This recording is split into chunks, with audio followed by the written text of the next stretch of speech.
right, welcome everybody again to our Live with Nassim. Welcome everybody coming onto Zoom right now. And looks like we're also on Facebook Live. So if you're seeing us there, we welcome you for this session. This is our Live with Nassim session as part of the Resonance Academy for April. And as most of you know, we do this once a month with Nassim, where we get a chance to hang out with him, and you guys can post questions, which a couple of them are in here already, and then we can see where we go with it all, because it's always an interesting journey to find out what you guys are interested in and then get Nassim's take on all these things. So welcome again. If you're new to this platform here and you're on Zoom with us, and you have a question, you can put it into the Q&A, where you'll see an icon that says Q&A, and please put your questions in there. And otherwise, say hello in the chat. Let us know where you are. We always love to see where people are coming in from.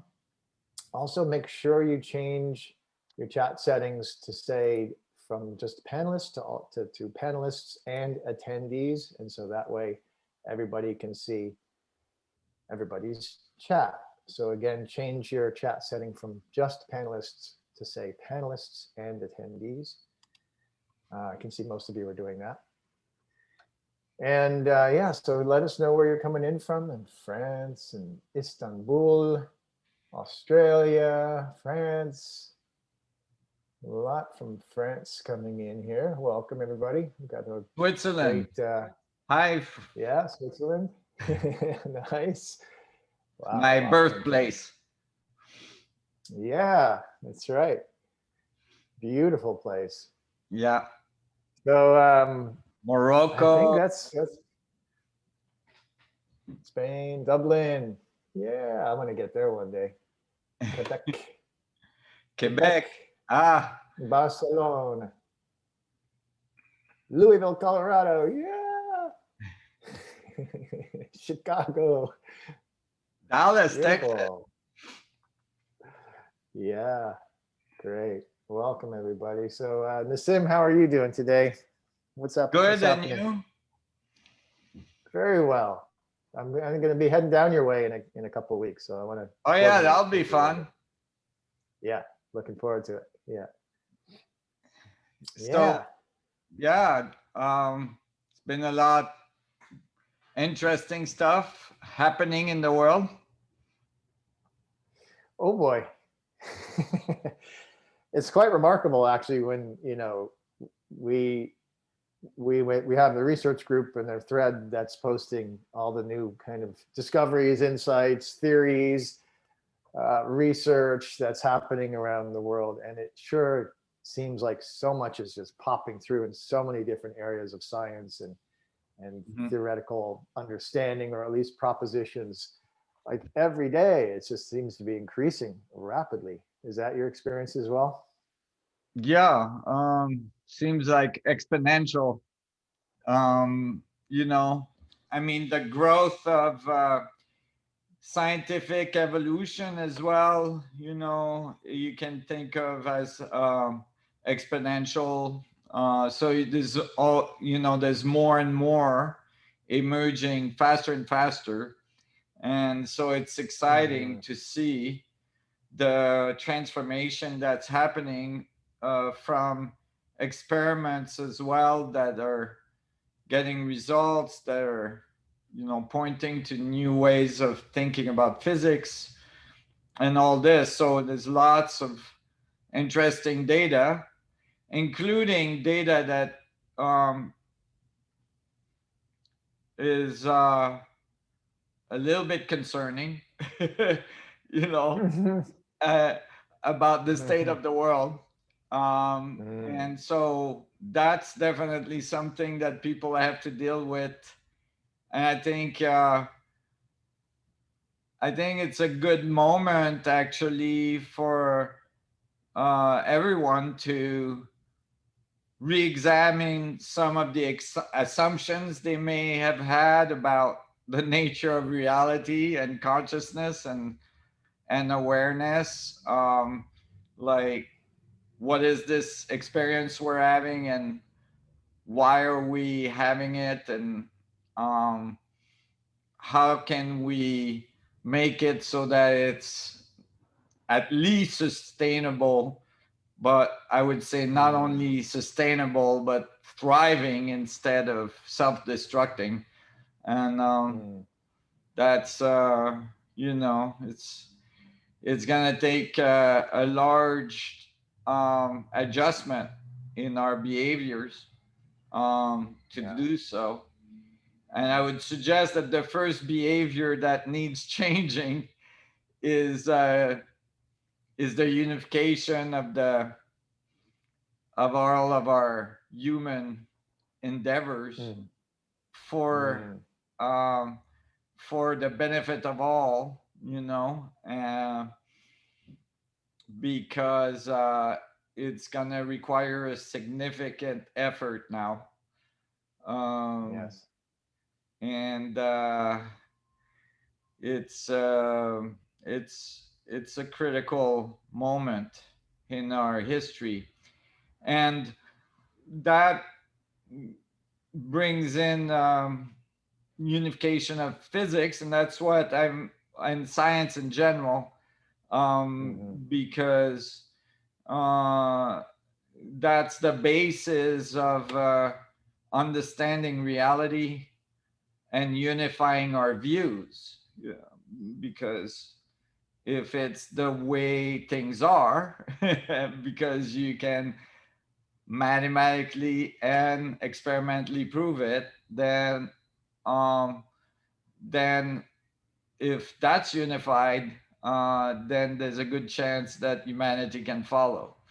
And so I'm really excited about some of this physics I'm writing, because it's giving that owner's manual to unification type of thing. You know, it's like we got here, but we forgot the manual on the way down. So, you know, That's what Bucky always said. yeah. So the owner's manual is useful, you know, when operating the universe as we are. Right.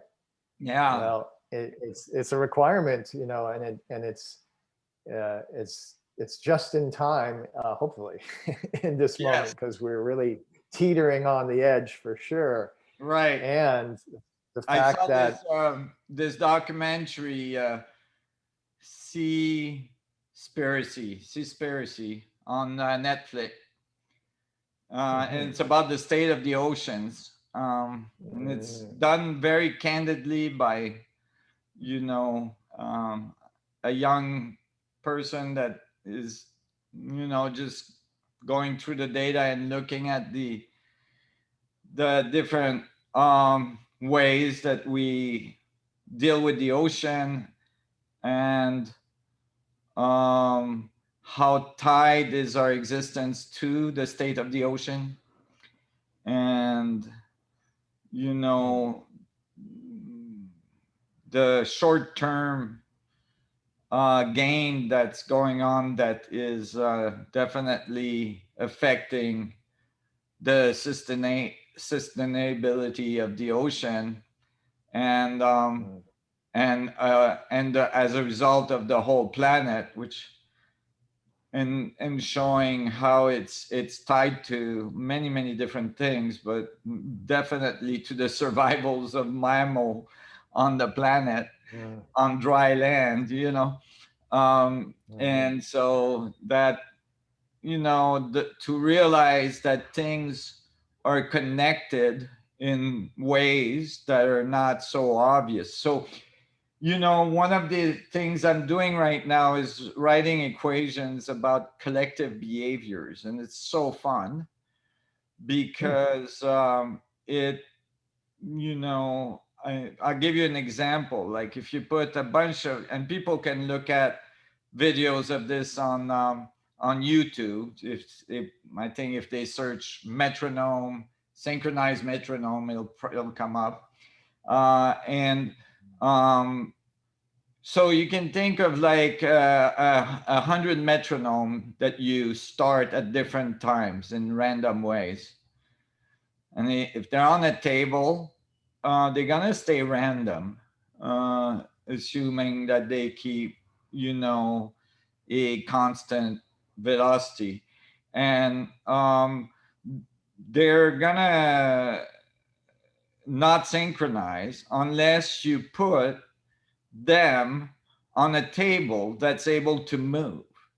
So if you put the 100 metronomes on something on wheels or something that's suspended from the ceiling, like a big table that's suspended by the ceiling, and so it can move, then that couples to the movement of the metronomes that are going on the table, and eventually, fairly rapidly, they all synchronize and they all start ticking together. No matter how random you start them, they're all gonna synchronize and they're all gonna produce a collective behavior, right? That has a larger energetic effect that's coupled to that table. So now you introduce the concept of coupling, right? So there's a coupling. In this case, you could think of a coupling in momentum, right? That's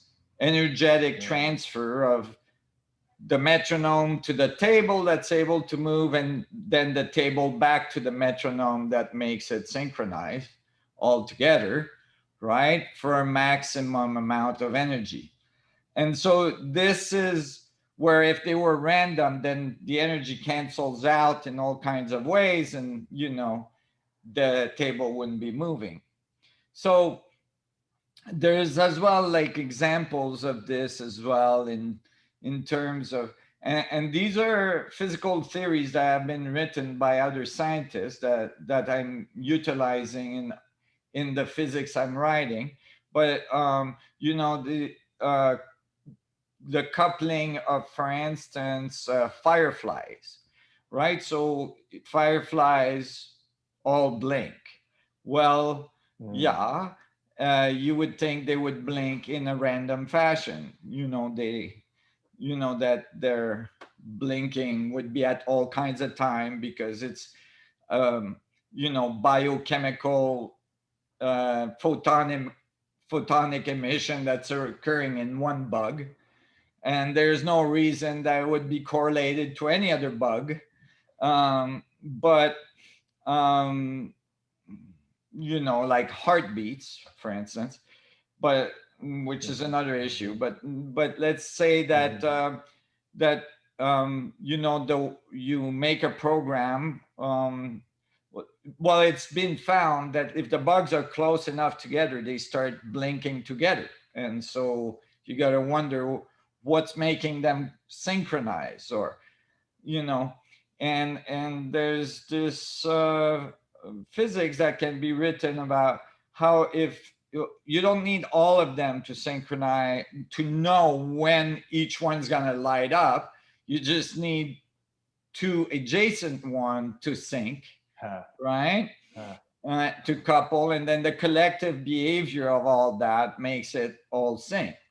So the idea is that you get this could be thought of as a time coupling, for instance. So you know, you can think of momentum coupling, time coupling. You can think of you know, electromagnetic coupling, and this is some of the physics we're writing right now, which describe the electromagnetic coupling of scales. So think of the metronomes again. So it's, you know, you can think of the individual behavior coupled to the table, right? Which is the larger scale that is coupling to, right? And then when the energy of the table goes back into the metronome, right? That's the coupling downscale, right? So then you can think of the coupling relationships of the scales in terms of individual behaviors, like a Planck plasma, for instance, of all the little Planck's oscillators, and then their collective behavior right? Which is the coupling to the larger scale. So like how they're all spinning in the same system that we call a proton, and then that again and again and again. And when you, so for the electron and so on. And when you do that, you get really fundamental equations for quantum theory and relativity present just in the rendering of these equations for only the proton and the electron. That is, you output all the classical physics and quantum mechanics from the just the coupling relationship of a proton to an electron. Wow. And I mean that not just in terms of their electromagnetic coupling, I mean that in terms of their gravitational coupling, their mass coupling, and so on. And so it's not just one force expressed, it's all the forces, like the strong force, the weak force, everything is expressed. All coupling. In this coupling of, electromagnetic information transfer that's occurring between two systems, in a, and which result in the universal coupling of all systems, right? Meaning that that's the two fireflies, you can start with, right? Yeah. And then you output the scales, and then you just scale, and you get the right answers. For instance, for the size of the universe, its temperature, its mass, all this stuff comes out. Wow. Or you get the right answer for protons, electrons, muons, all baryons, and their charge and their electromagnetic field and their angular momentum and all this stuff. So, and temperature, stars, galaxies, all that comes out. So now you have something where you are writing the physics for the local observation of what you're experiencing. However, those physics are scaled to what is non-local to you because the physics stays the same. The mechanics just scales. So you have local and non-local physics. So you eliminate the problem of it's Mach's principle, but basically the frame of reference is the closed system you're observing in the context of the larger system.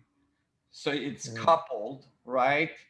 The metronome and the table, and then the table that table is on, and the table that table is on. So you can imagine that, a small set of metronomes could move a very large table, right? It's the principles of resonance.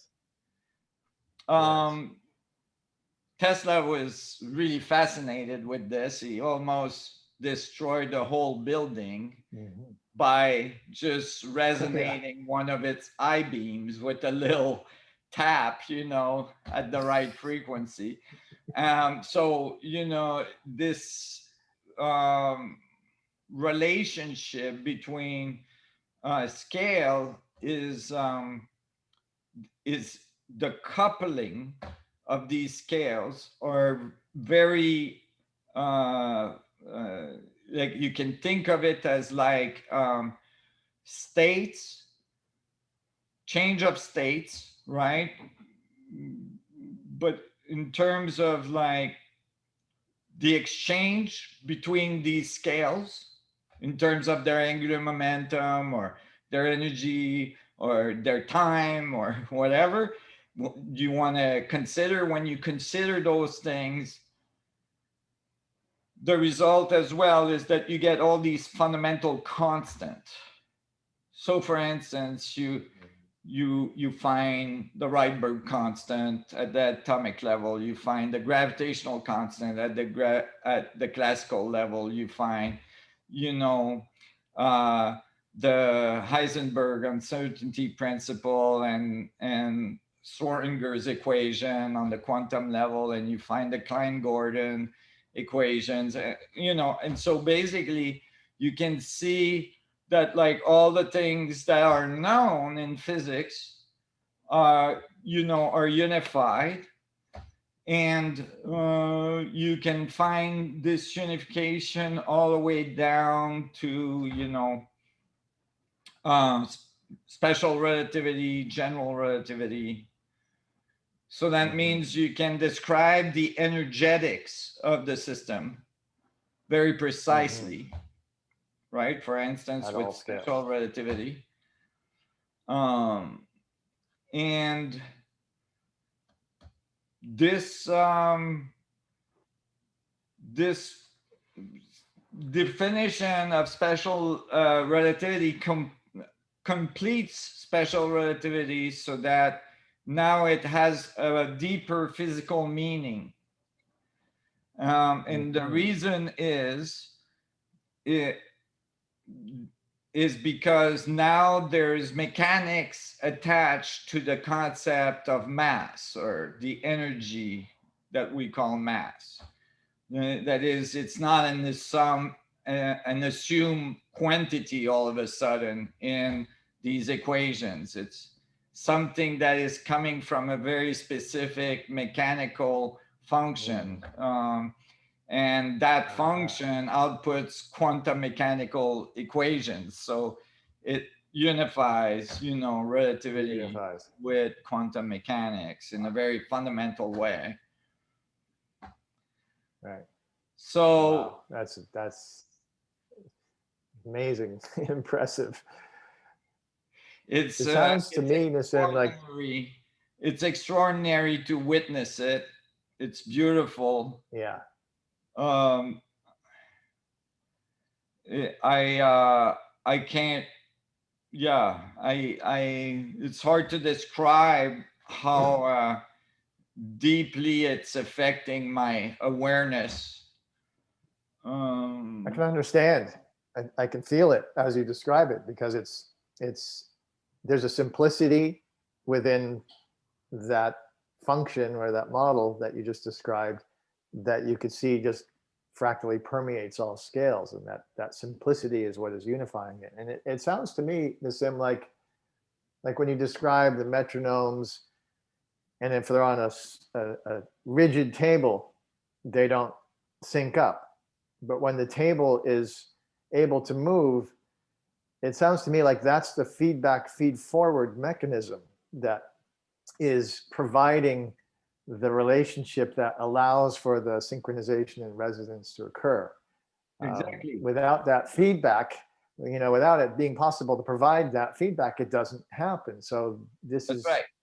Obviously occurring at all scales, this relationship of interaction that is moving everything simultaneously, you could say. Well, yeah, and it's that the feedback here is a very physical one, meaning you can you can assign very fundamental, you know, very straightforward mechanical equation, for instance, to transfer of momentum or energy, or, you know, electromagnetic coupling, or, you know, it's very so many.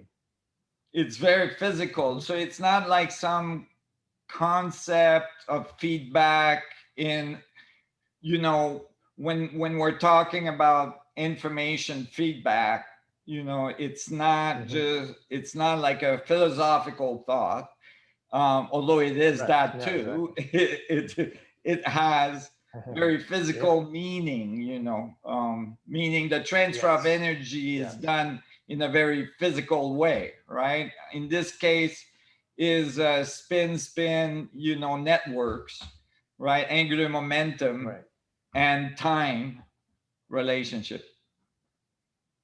Right? Time comes, it reminds me of as a frequency, right? So If it has a frequency cycling, per second, right?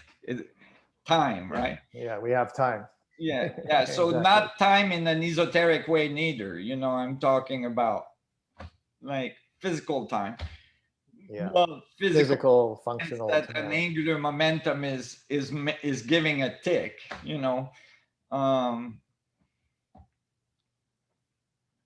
Exactly.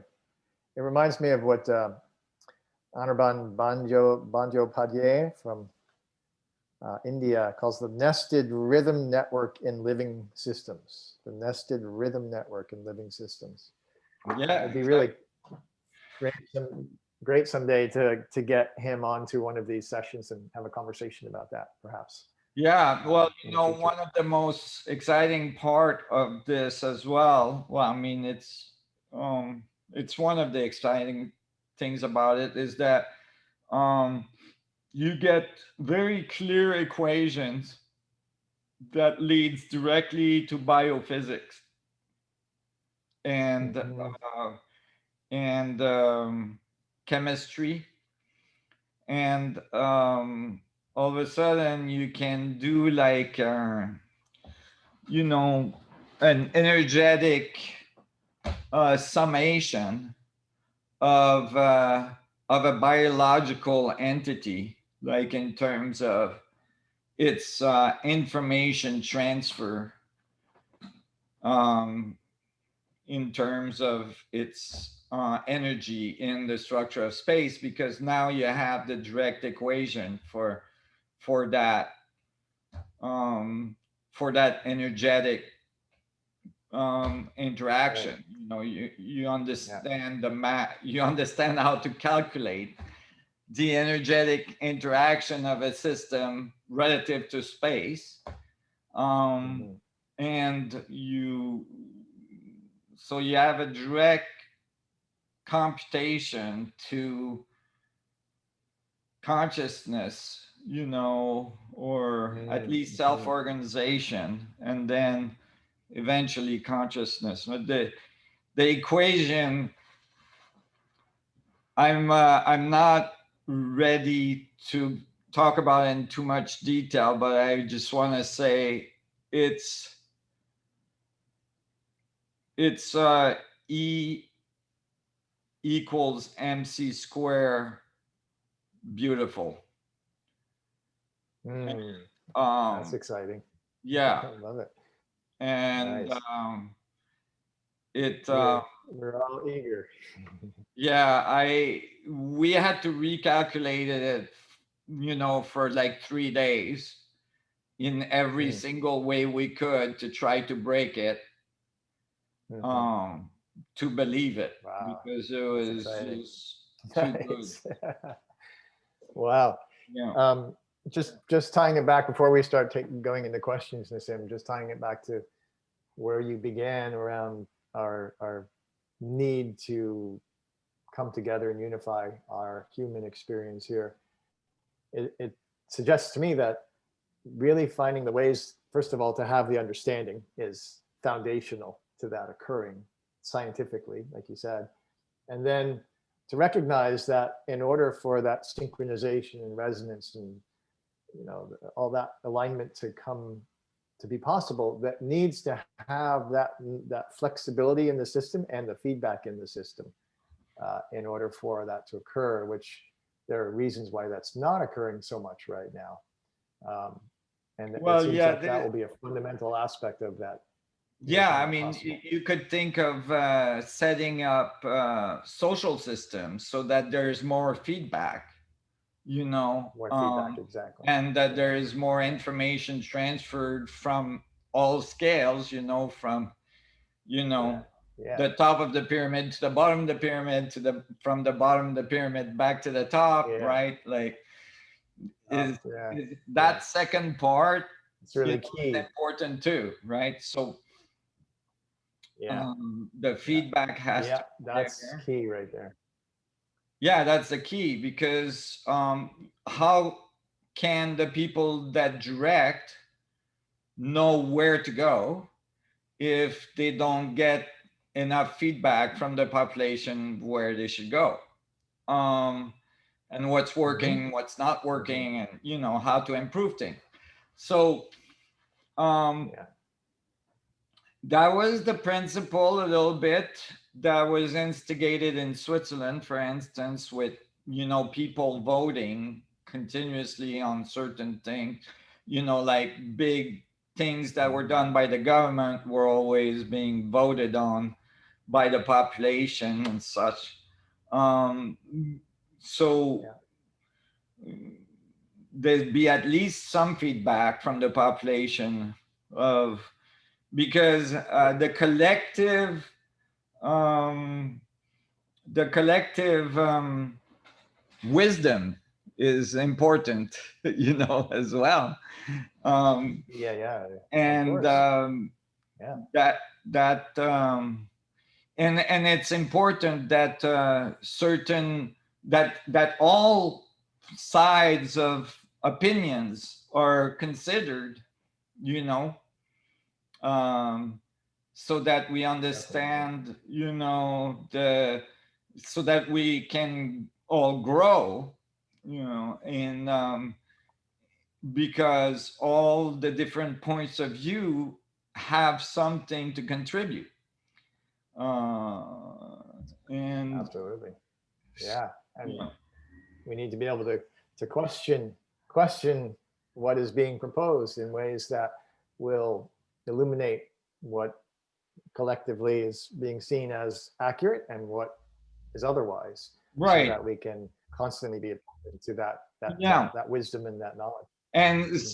especially in the scientific community, meaning Yeah. and it is in the scientific community. It's just that um, you know the media seems to choose who gets, you know, even Yes. with people with Nobel prizes are being That's right. censored. So Yeah.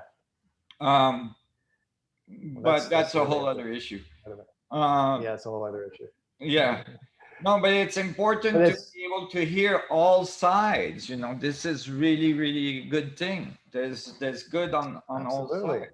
So, yeah, we need to have be able to have open, transparent debate about all things, and that's not being allowed to be possible in many ways right now. But that's, you can see that's the lack of, uh, or the inclusion of feedback, and that's going to be critical to what makes a difference. So this, what you're creating, what you're writing up with these equations and these papers, certainly is going to help to put forth the reality of how it's working, so we can get ourselves together and well, behave in I that way. hope it helps, and I think Yeah. it's you know there's a really powerful possibility of making a huge difference technologically as well, which is really really Yes. required right now for our evolution. We have to find new ways of producing energy and transportation that are non-toxic to the environment. Yes. Um, Quickly. and we have to find ways to feed ourselves that is sustainable, Mm. and that Hmm. includes, you know, the way we treat our oceans. Um, Yeah, all of our water systems. Yeah, yeah, all of that's our right. water systems, exactly. Yeah. So we Well, could shall we do switch some into some questions. questions? Yeah, let's do that. We'll just start with the top. I may bounce around a little bit today rather than just go down the list. Uh, but Okay. we'll start with the top because Andrew Yavalo is asking a fun one, and it definitely ties into the physics. Do bumblebees, which are said to be physics defying, use gravity control to fly? Or are there other examples of gravity control happening in nature? Well, that's a good question. You know, there's a documentary that was, I'll bring up Andrew. Go ahead. yeah, there was a documentary that was just done about cavitation. Um, and it was a scientist in Russia that was, oh my God. what is the name of that field of expertise for bugs? Um, can't remember. I'm sorry, but I'm having a senior moment.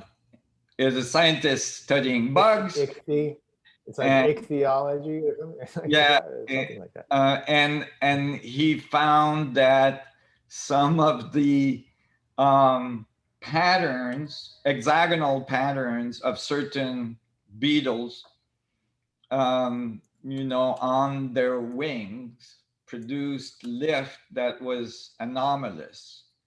Now, I'm gonna leave it at that. And he published this, got in a lot of trouble for it, uh, but supposedly made a device that was a little platform you could levitate on, and that there's videos in that little documentary of some of these wings kind of levitating, and it's really interesting. So there's as well more modern experiments that were done about cavitation, using certain geometry, in some cases electromagnetically producing these cavitation, like the experiments by John Hutchinson and so on. So, Yeah. Maybe bumblebees are cavitating space-time. Um, you know, um, and I like to think of them as little space-time cavitators. Um, but yeah, the physics there, um, is clearly not able to be defined by the standard model. However, in the model I'm writing right now, it has its place, and I would have to finalize those equations to be able to tell you exactly how much lift they get from space-time cavitation. But I don't have those equations right now. That's good for now. It does seem to be there is some kind of an effect like that occurring in Andrew, bumblebees. are And you there? We we see have you. you're muted. Oh, there you Oh, go. hi. Hi, Andrew. Yeah, I was sitting in the garden the other day just watching them kind of go up and to the side and to the other side. And the movement looked like a UFO. And so that's where the thought came from. I see. Well, I wonder if they can go across galaxies then. But maybe at night when we don't see them, they're just actually not there. I don't know. But yeah, it's interesting. Where are you at, Andrew? I'm in Ashland, Oregon. And what really brought up the question for me is that if the equations that you're writing and the physics that you're doing, everything points toward looking toward nature for the solution of our problems. And I'm wondering if some of the quote lesser forms that already exist on this planet are using the systems that will become more readily apparent and available when the equations become known. I think so. I think there's implications to things that animals do and plants that are going to become more understood and more obvious because we'll have a better understanding of the exchange of energies and the energetic, information of a system. So we'll understand better maybe things like um, how birds orient themselves on whales and so on, relative to the magnetic field of the earth and all this, or um, other ways, what kind of senses, how senses are developed to filter or to tune to a certain electromagnetic frequency, for instance, of vision or of smell, and so on. So, you know, there's all kinds of things in nature I think are going to become more clearly understood, and certainly the codependence or the coupling that you see in nature between all species, which is currently not well understood and explained. Or for instance, in biological systems, cell differentiation, meaning like how do cells know to differentiate? How do they know to make a liver, a heart, a brain? You know, like how, where's the information coming from that's defining how things should develop? Um, you know, from this, from these new equation, this will become clear, and or at least will have a mechanism for understanding how, you know, the system self, you know, from the feedback, the system self-organize into more complex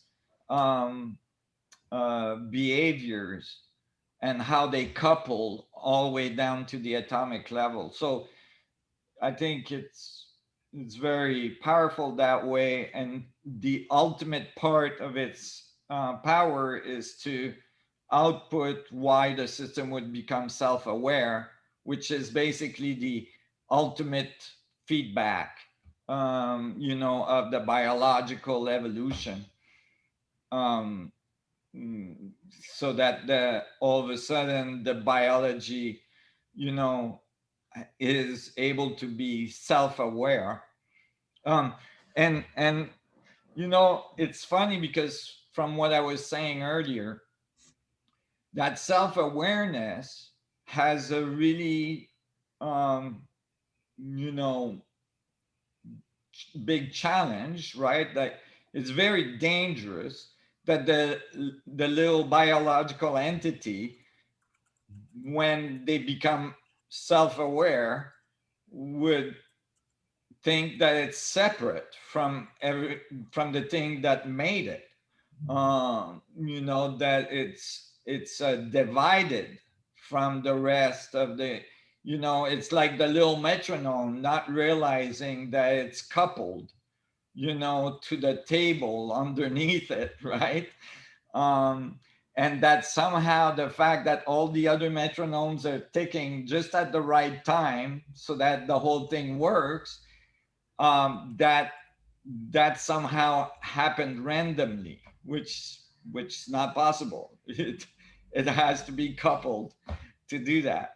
So you know, when you realize, so when the little entity that became self-aware because of feedback, of realizing its own existence, um, it's really critical that shortly thereafter it realized that feedback is happening everywhere, because it's coupled, and that, like, you know, we emerged from this fundamental feedback of information, and um, in order for our world to be sustainable, it has to harmonize with that feedback.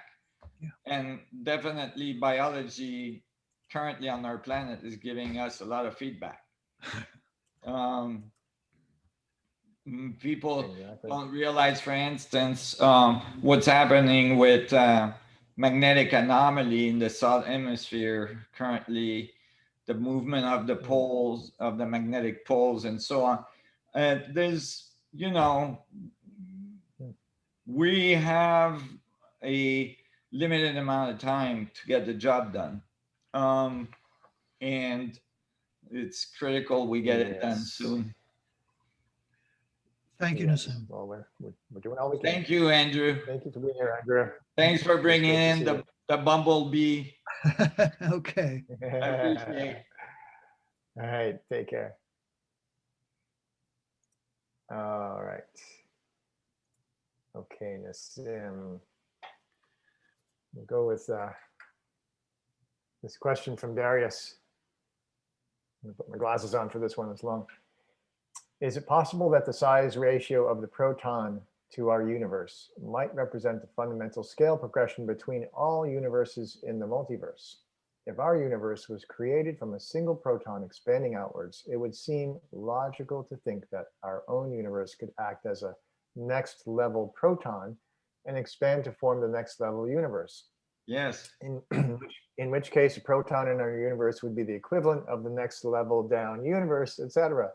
Might the size ratio of proton to universe be defined by a phi-based progression between universes in which the ever-expanding multiverse could be seen as an infinite Fibonacci series, eternally seeking perfect phi? Okay, Just well, that. you know, if our universe was a proton in the larger universe, the proton in our universe would be like a Planck. Yeah, approximately. Right. So you could think of that as really teeny, right? Oh,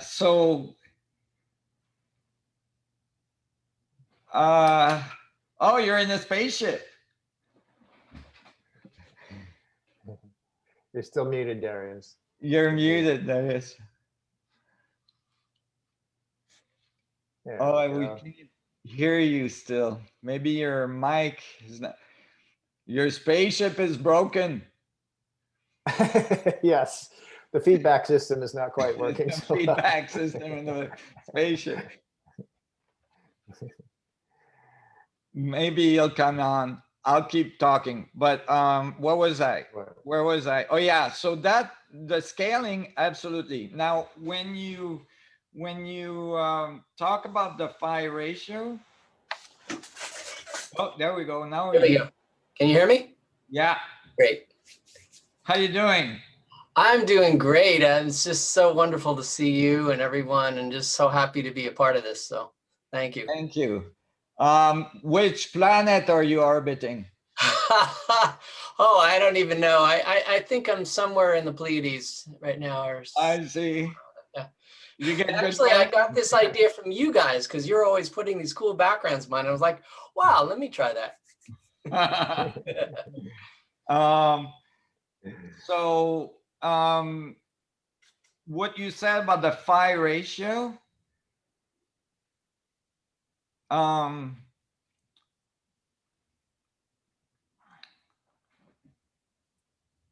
gonna just the reason I'm hesitating is because we are approaching information that needs to be released in the right timing. And so I'm just gonna say that it's very much along those lines. Okay. So, and it's a combination of, the big letter phi and the small letter phi. So that the big letter phi is the holographic mass solution, the volume to surface ratio. The small letter phi is the golden ratio you're talking about. Right? So 1 plus the square root of phi over 2. And this relationship of the geometry of space and the phi ratio is very specific. And I'm going to keep it at that for now, because it's going to be super fun when we get to it. That's exciting. Yeah. But so that was a really good question. And I think, it's nice to think of sizes, of scales like this, because it's like the little metronome thinking about the table that it's moving on, right? So it's thinking about the coupling, and when you think about the coupling and you think of it that way, which people have a tendency to call Russian dolls, or, it's nice because the concept of parallel universe is misinterpreted, meaning that when you say parallel universe, you visualize layers that are not embedded inside each other, right? But when you think of them as scales like that, then they're embedded inside each other. So any dynamics that's occurring at smaller scale are part of, you know, a larger dynamic that's interacting with it, right? It's coupled. And so then you start to understand, okay, you know, when I'm thinking of other dimensions, I'm really just thinking of other scales, right? And I don't mean it necessarily, I don't mean it mathematically. I mean it more fundamentally than just a Cartesian plane or a Minkowski space, or, you know. So I'm just saying, using that view, you get a sense of unity with everything. Because although you're small, you're part of, you know, you're embedded, and so you have an impact on everything bigger. And no matter how small that impact is, it's still there. And then when you find that it's all entangled, then you realize it actually is unified across all scales. So, you know, your participation is important. But then everything that's smaller than me is embedded in me, which is the other side of the feedback, which I need to know about, right? And that going inward, I can couple to all the infinite, you know, Planckian, sub-Planckian metric of information. And so many scales, like the universal scale, is present, you know, from the coupling inside of me.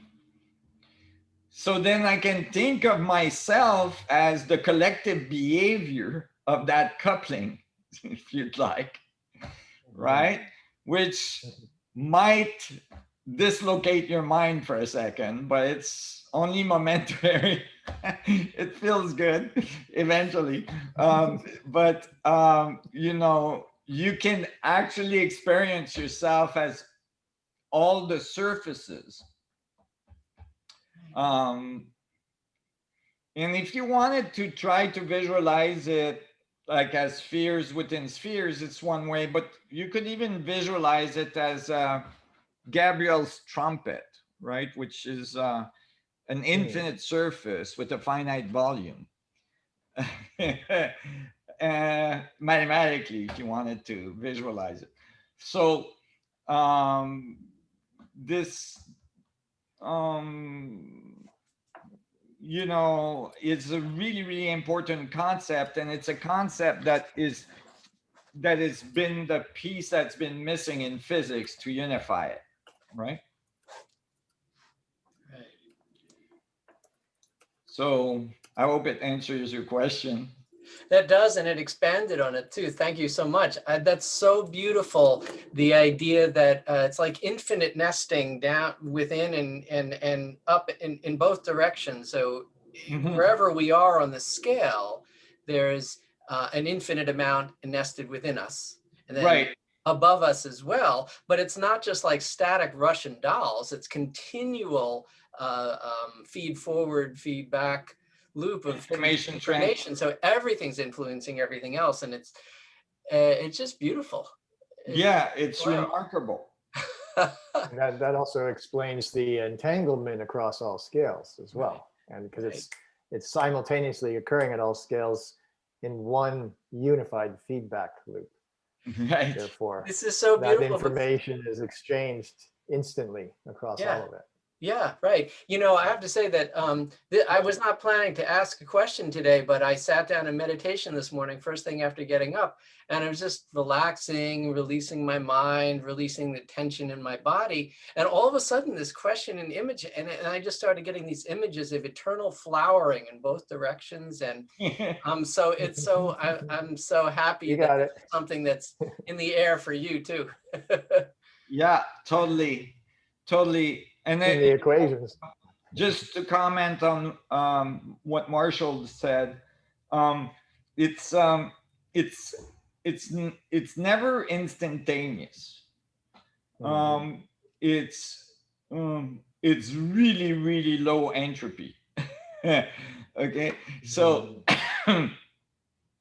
so you know, you could say at the Planck scale it's at the speed of light, right? But that's slow for the universe, right? That's 13 billion years. I mean, it's slow. It takes a long time for light to go across the universe, right? So that, you know, is occurring, you know, at that scale. But you can imagine that at the sub-Planckian scale. So when you calculate, there's this problem in physics that has to do with Hawking radiation, which is the temperature of a black hole. That has to do with like the equation ends up telling you that there is stuff that's smaller than Planck's. It's sub-Planckian. Or hyper-Planckian, if you wanted to look it up. It's under that name as well. It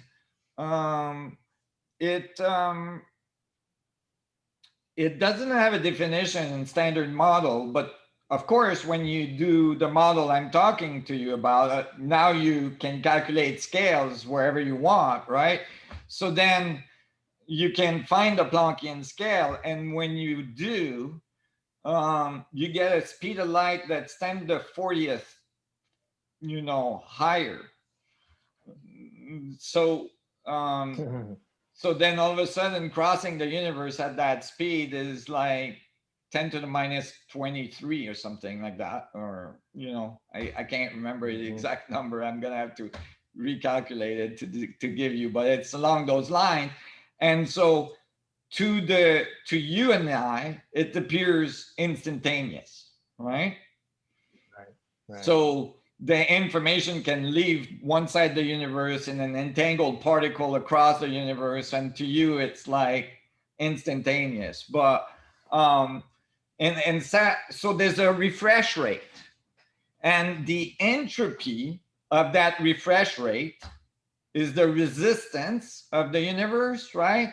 That is, you can think of it as inertia, or you can think of it as the energetic effect that we call mass, right?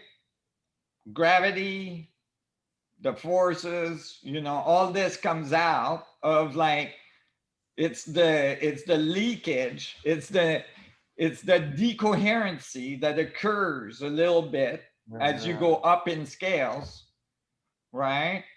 That produce a thermodynamic effect, right? Resistance produce thermodynamics, and these thermodynamics are gonna, you know, release energy into the field that will produce organization in those regions,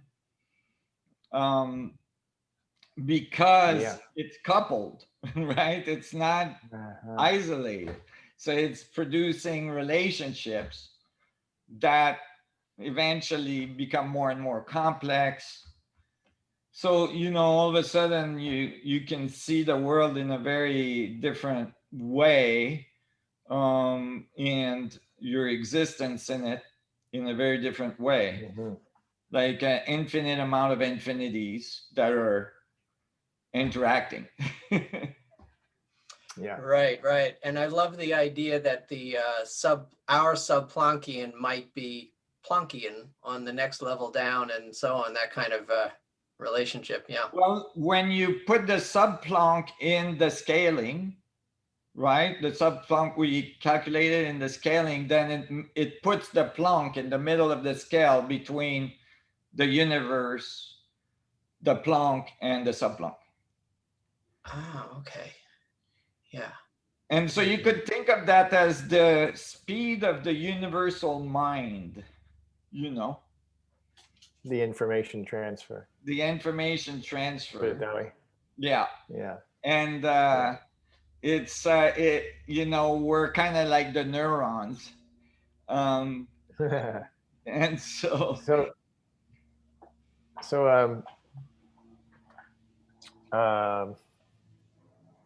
I was going to say something about that and just slipped my mind when you said neurons. there's a scale relationship between the neurons of the brain and the large supercluster structures in the universe and its filaments. Oh yeah, that's right. That was published recently in physics journals. And there's as well a scale relationship between DNA and spiral arms of galaxy that was published in Nature, you know, a few months ago, I think a year ago. And, you know, so you can see these scale relationships, you know, appearing when you look at systems, you know, large enough, you start to refine the same, you know, type of networks.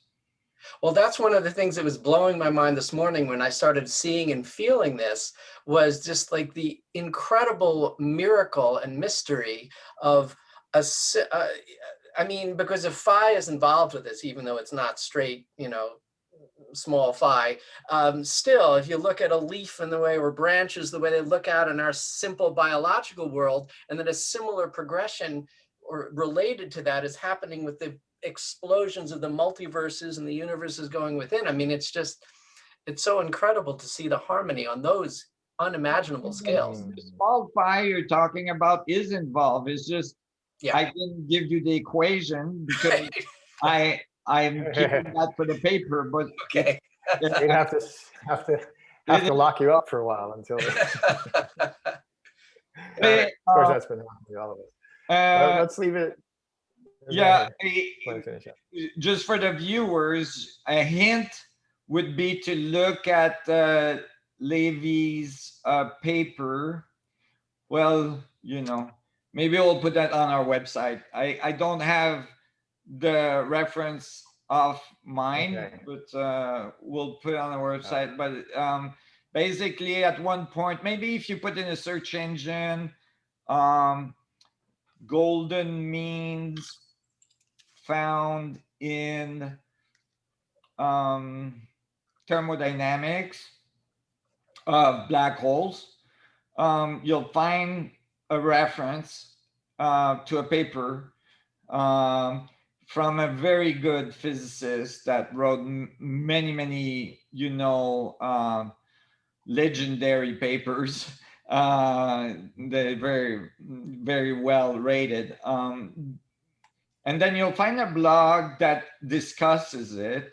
That initial think it's wrong, but then, you know, with other physicists working on it, realizing it's not wrong, is that a different assumption between the relationship of angular momentum and energy is taken for the Kerr-Newman metric of the black hole. And it gives a solution that's very interesting and coherent, which includes finding that the thermodynamics of a black hole undergo a phase transition at the phi ratio, right? So, and because this was a paper that was very unusual, you know, like it was unusual that this would be found, although it's been found at the atomic level as well. We see phi ratio occurring between the, you know, different layers of atoms in material and stuff like that. You know, because it wasn't attached to any other physics, it was, you know, it just stayed in midair. But now we have everything to link it well. So I look forward to showing that. But Great. We look forward to it. Thank you, Darius. Thank you so Good to see much. you. Great to share this with you too, Marshall, because I was thinking of you when this came to me. So yeah. I Thank you. appreciate thank you. it. That was a great Always. inspiration. Oh, thank you. Yeah. Thank you both for your inspiration. Can't wait to Tied see a lot the paper. together. Enjoy your Take good trip. care. Thank in you. the Yeah. I'll universe. see ya. Yeah. Get your navigating system working again too. Since you don't know where you are, you have to figure out how to get back. So get that working too. Okay. Take care. Bye. Nassim, since you brought up neurons, there's a question from Saraswati asking, and related to what you were talking about earlier, is the time coupling related to mirroring of neurons?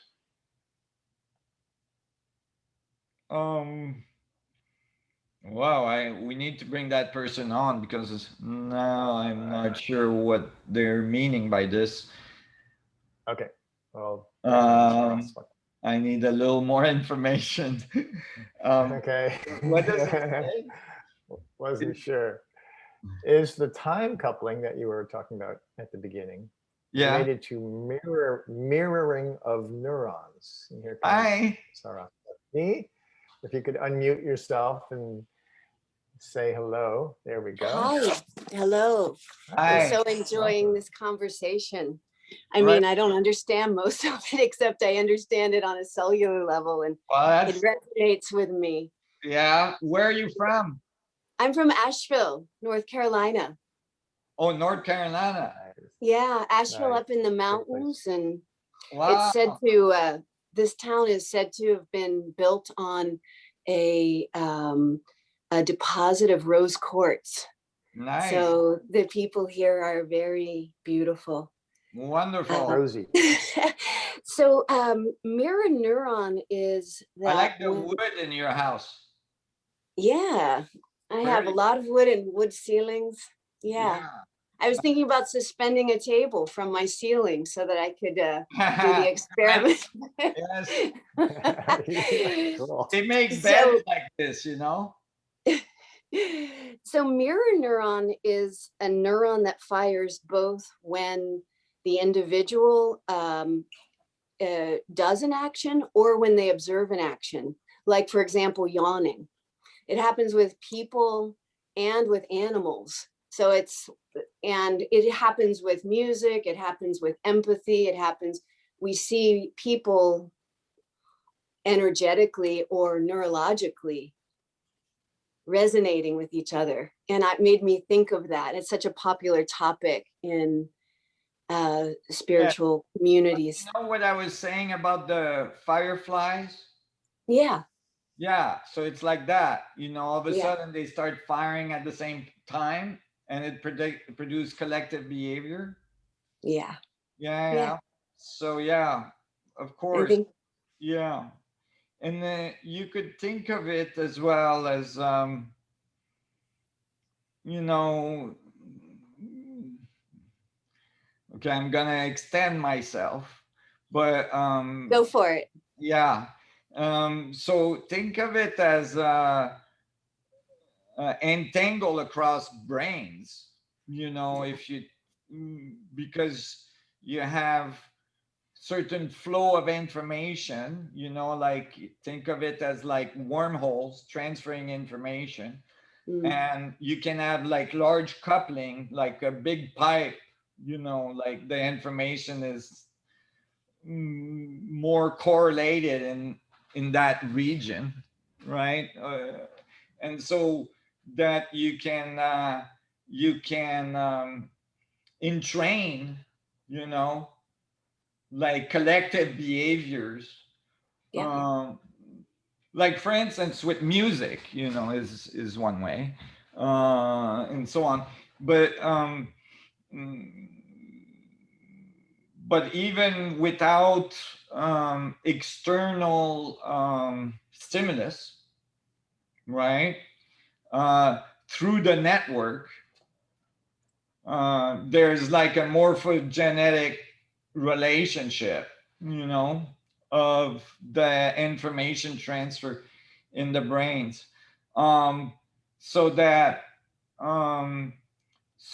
they may be like similar sets of information occurring across the globe in brain, you know, that produce like creative new ideas that are supportive for the collective. It's not only Like individual.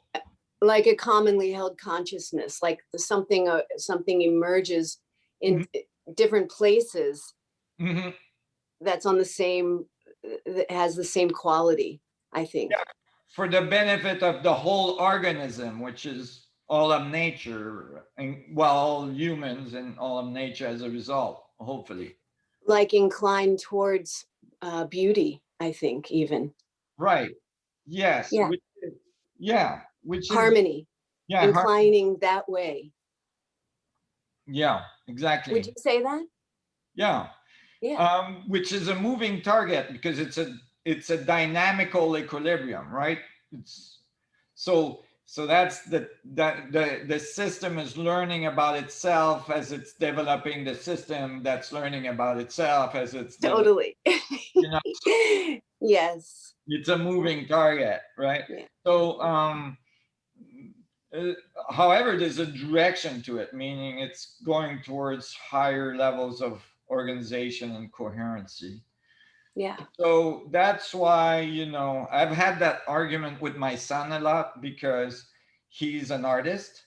And, people in your family, especially your teenager sons, are not going to necessarily go along with your story, right? You're right. We've had... It'll be your grandson. Your grandson will go along with you. I'm sorry? I said your grandson will go along with you. Maybe, yes. Yeah. that'll be good. But I mean, it's okay. I'm learning from my teenager son a lot. But he challenged me on the concept that, well, I actually challenged him on the concept that art or beauty is in the eye of the beholder. That is that, beauty is an interpretation only of an individual in a circumstance. I argued that beauty and harmony is a fundamental principle of creation. That is, it's an evolutionary direction that is very specific, and that there's things that are cacophonic and there's things that are harmonic, although things have to come apart to come back together, in the feedback, there's definitely the feedback. And so that there's beauty that that is, when we see beauty, we actually recognize something that is fundamental in nature, meaning something that's coherent. Maybe it's that beauty and coherence have something to do with each other, and maybe it's related to the work of Dr. Emoto, who did the work on water, the mirror messages in water, how the water imprints, it takes on the quality of that which it's in the presence of. So when the water is in the presence of beauty, or a sound of beauty, or even a message, or even a mantra, or even a word, it takes on, when you look at that microscopically, a kind of a shape of a mandala, as opposed to something, and very coherent and very like symmetrical. And when there's something like a cacophony, it looks like without coherence, like every time. So I think that's related, right? Right. Yeah. I mean, the experiments of Emoto, as I discussed it with him, have to be redone to be conclusive. Okay, I But wasn't aware of that. yeah, however, I think it's valid. It was redone by Russians and so on, but not necessarily publicized. They got similar result in some case and not similar in other. However,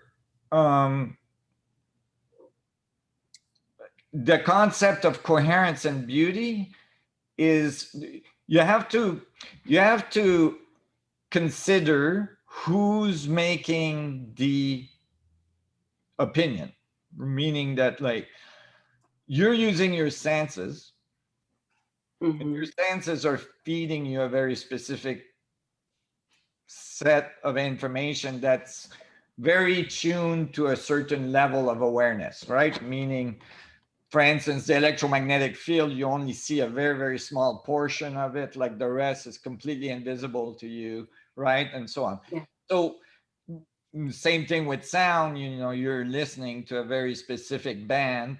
Yeah. So that means you're tuned for something, Mhm. right? Yeah. And what you recognize as beautiful is part of that tuning. Oh, interesting. Right? So for instance, if you see the phi ratio expressed in a building, a Greek temple, you think of it as beautiful. Mhm. If you see, you know, a face and it has high coherency to the phi ratio, it appears beautiful, right? Okay. You see, so then you see, oh, I'm tuned to a certain mathematical ratio that's in nature everywhere. Mm. When I see that, I see it as beautiful, right? And that's bomb-proof shown. You know, it's been shown many studies. So this this tells you that these ratios are the ratios that made you, right? You find the phi ratio everywhere on you and all this stuff.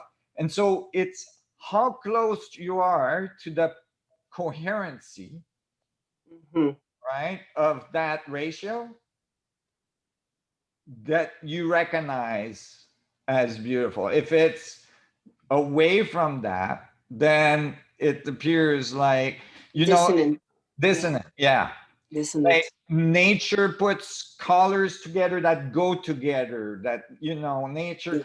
you know, you recognize it as something fundamental. Hmm? Yeah. So it's the same thing. It's like, Like truth. yeah. And I always say, for instance, part of my argument with my son was saying, I actually believe that in a utopian society, like that, in a society that's much more advanced, there's no laws because everybody knows fundamentally what is constructive to the whole and what's destructive to, you know. We can know that in our hearts telepathically. And maybe that's kind of part of this sort of new or this evolving experience where laws aren't necessary. It's like if we're tuned or entrained, I think you used that word, to that heart frequency, we know there's a truth and a beauty embedded in that. Right, we know what's good and what's not good for the collective. Yeah. Fundamentally, you know, instinctively. Yeah. You know, animals do, you know, Yeah. and so on. And Mm. so it you know, I think it's not so far-fetched to think that an evolved society would not require, you know, force to instigate, you know, a harmonic behavior of society. And that wouldn't mean that there's no conflict. It just means that conflicts would be dealt with in a way that's constructive. They wouldn't be seen as, you know, completely opposite views that have nothing in common with each other. We can find a commonality in those views, since we're all experiencing the same universe. So, and when we're aligning ourselves with the science that underlines that, the harmonic science, and we apply that into all of our technologies that then allow our biology to restore its harmonic relationships back into those proper ratios, and you know, all of that, then we have the compass, you know, we have the orientation, and there's an agreement there, and it's transcendent of a particular cultural idea or individual perspective when there's that shared understanding, and that's what will enable that to become realizable as opposed to just an ideal. Yeah, and as well it removes the stressors, a lot of the stressors that produce conflict, meaning technology developed that produce, you know, massive amount of energy, gravity control, you know, all of a sudden you're not struggling to survive in terms of resources, in terms of energy production, and so on. So then, as well as our, go ahead, Nassim. Go ahead. I was going to say, as well as our biological systems literally not being under stress from dissonant frequencies of technologies, etc. So when those stressors are removed, our health is restored, our minds are clear, our emotions can become much more balanced, and then our relationships, you know, the whole feedback loop translates into a more harmonious, relaxed, stress-free reality as a basis for our human experience. I love that, Marshall. Thank you, Saraswati, for joining us today. Yeah, thank you. It was such a great thrill to get to chat with you guys. Thank you. Your name. See you next time. Your okay. name is. Yeah. All right. Be well. Okay. Bye-bye. Thanks so much. Bye. Nassim, we just we'll do a couple more real quickly before we finish up in the 90-minute mark today, and I think there's a couple of questions about the arc crystal, and we haven't kind of gone into that. You want to should we address those very quickly? One is, and maybe for people who are not yet familiar with the arc crystal, you could just quickly describe what it is. And the first question is what is the frequency of the arc crystal? Is there a specific frequency of the arc crystal that you could define? Yeah, it is very specific to its size, and it's been tuned very specifically. It's an F sharp, and it's relating to the Planck frequency that we scaled up in the harmonic ratios.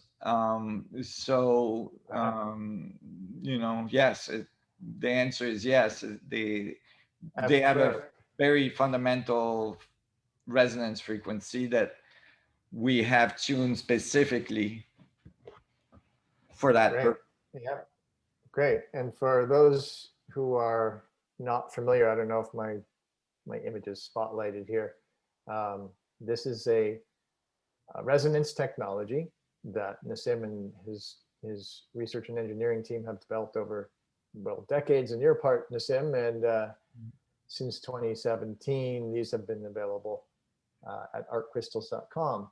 And so it's a technology based on understanding the geometry and ratio relationships, as you were just describing, and frequency relationships that is in resonance with the underlying structure of space, creating a coherent information exchange. Basically, it's kind of like you could say a interface between those resonant frequency, those resonant scales, as you were describing. Yep. We are coupling to the vacuum. So the energy available in a region of space. And you can put them together into bigger stacks. I don't have one with me right now. Oh, Yeah, I don't have either. actually, I do. I have one here, right? Great. Look at So that. Yes. you can So couple. that would be eight of them together, or that's five. That's isn't it? 5. That's That's 5. the 5. So you get the pentagonal. Yeah. Yeah. Yeah. And you see it produced the unzipping angle, Yeah. Yeah. That's 5, which is the DNA structure. Oh, Yeah. I was brought And a so, cuboctahedron. oh, look at that. Nice. Uh, That is the 8. That's the 8, yeah.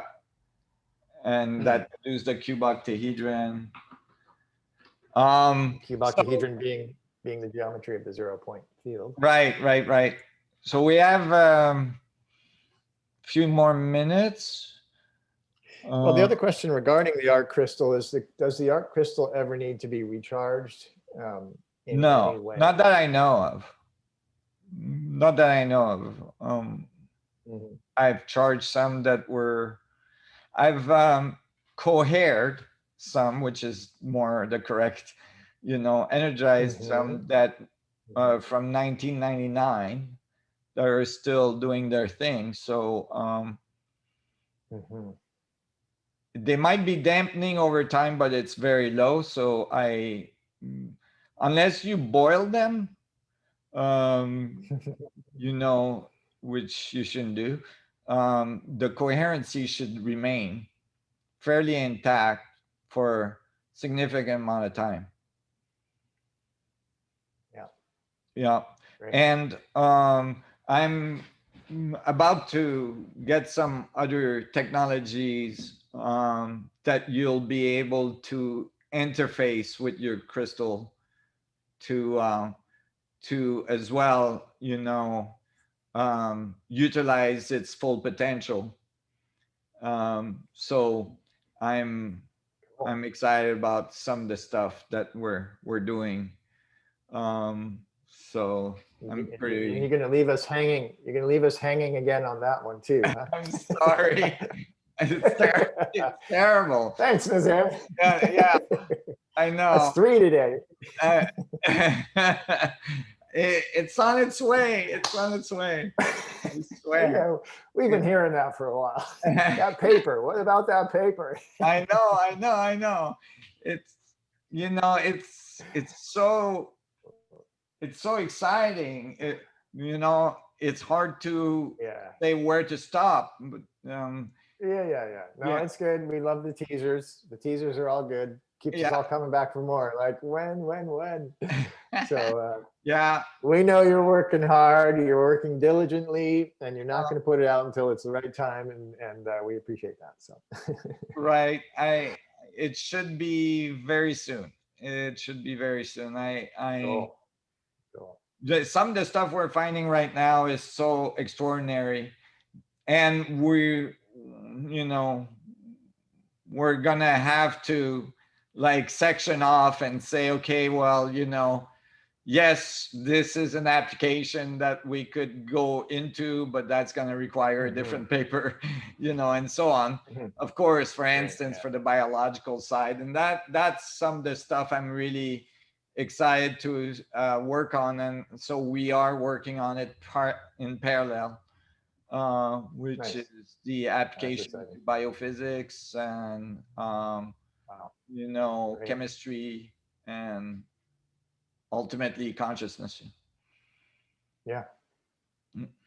Well, I think maybe we leave it there for today. It's 1:30 now. Does that feel like a good stopping point for you? Sure.